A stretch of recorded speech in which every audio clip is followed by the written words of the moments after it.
الأرضين والصلاة والسلام على من كان نبيا وآدم بين الماء والطين وعلى آله وأصحابه أجمعين. أما بعد فأعوذ بالله من الشيطان الرجيم. بسم الله الرحمن الرحيم. شهد الله أنه لا إله إلا هو والملائكة وأولو العلم قائما بالقسط. لا إله إلا هو العزيز الحكيم. صدق الله العظيم. قال النبي صلى الله عليه وسلم: أفضل ما قلت أنا والنبيون من قبلي لا إله إلا الله، أو كما قال عليه الصلاة والسلام. صد شکر کے یوں ورد زباں حمد خدا ہے، صد شکر کے یوں ورد زباں حمد خدا ہے. اللہ سب سے بڑا، سب سے بڑا، سب سے بڑا ہے. کافر ہو کے مسلم ہو کے مشرک ہو کے مومن، کافر ہو کے مسلم ہو کے مشرک ہو کے مومن، وہ سب کا خدا، سب کا خدا، سب کا خدا ہے. یہ رنگ، یہ خوشبو، یہ بہاریں، یہ فضائیں، یہ رنگ، یہ خوشبو، یہ بہاریں، یہ فضائیں، سب اس کی عطا، اس کی عطا، اس کی عطا ہے. بس یوں ہی نہیں لیے جاؤں صدا نام خدا کا، جو نام دل کی جلا، غم کی دوا، دکھ کی شفا ہے. انتہائی واجب الاحترام، قابل تعظیم اساتذہ کرام، محمد طب ساتھیوں، السلام علیکم ورحمۃ اللہ تعالی وبرکاتہ. اس سے پہلے کہ وقت میرا درد، میری تڑپ ادھوری چھوڑ کر اختتام کی دہلیز پر دستک دے، میں بلا تمہید اپنی بات کا آغاز کرتا ہوں. سامعین گرامی، سب سے پہلے بات یہ ہے، عقیدہ توحید کسے کہتے ہیں؟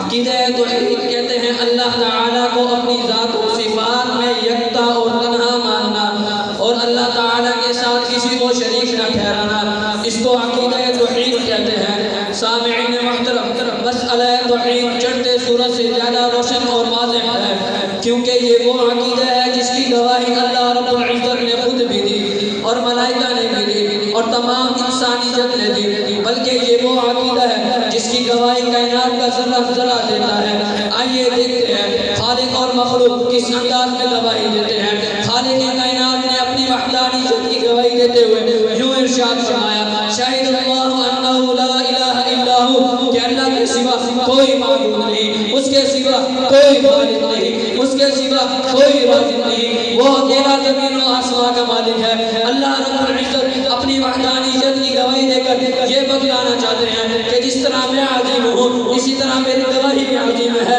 اور جب میری عظیم گواہی میرے توحید کے حق میں آئے گی تو قیامت تک کیا آنے والے انسان کو پتہ چل جائے گا عقیدہ توحید کی عظمت کیا ہے، عقیدہ توحید کی نزاکت کیا ہے، عقیدہ توحید کی ضرورت کیا ہے، عقیدہ توحید کی اہمیت کیا ہے.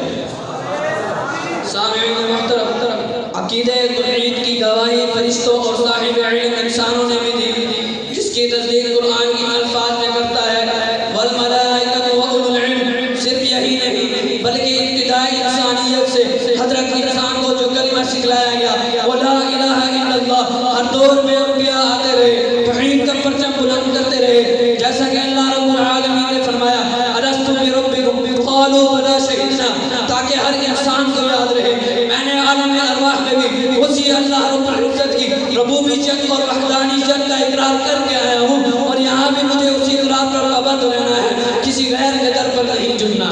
سامعین محترم، اور اگر دیکھا جائے کائنات کی ہر چیز اس کی توحید کی گواہی دیتے ہوئی نظر آتی ہے، اس کی تسبیح بیان کرتی ہوئی نظر آتی ہے، جس کی وضاحت قرآن ان الفاظ میں کرتا ہے: سبح لہ ما فی السماوات والارض، کہ اللہ کی تسبیح اور تحمید بیان کرتے ہیں، اسے واحد اور یکتا مانتے ہیں، اس کی کبریائی اور ربوبیت کا اقرار کرتے ہیں، اور ہر چیز اس کی وحدانیت کا اقرار کرتی ہے. سامعین محترم، عقیدہ توحید اتنا عظیم منصب اور پیغام ہے جس کا اقرار کائنات کی ہر چیز کرتی ہے۔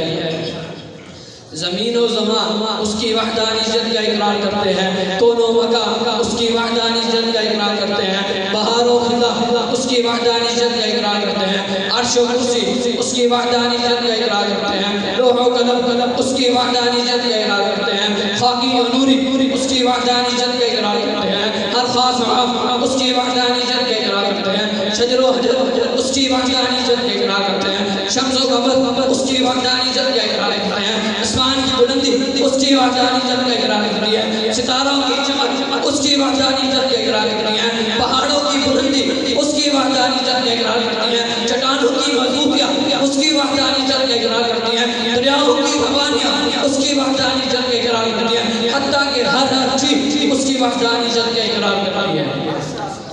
بس آخر میں صرف اتنا ہی کہوں گا، توحید تو یہ ہے کہ خدا حشر میں کہہ دے، توحید تو یہ ہے کہ خدا حشر میں کہہ دے، یہ بندہ دو عالم سے فقا میرے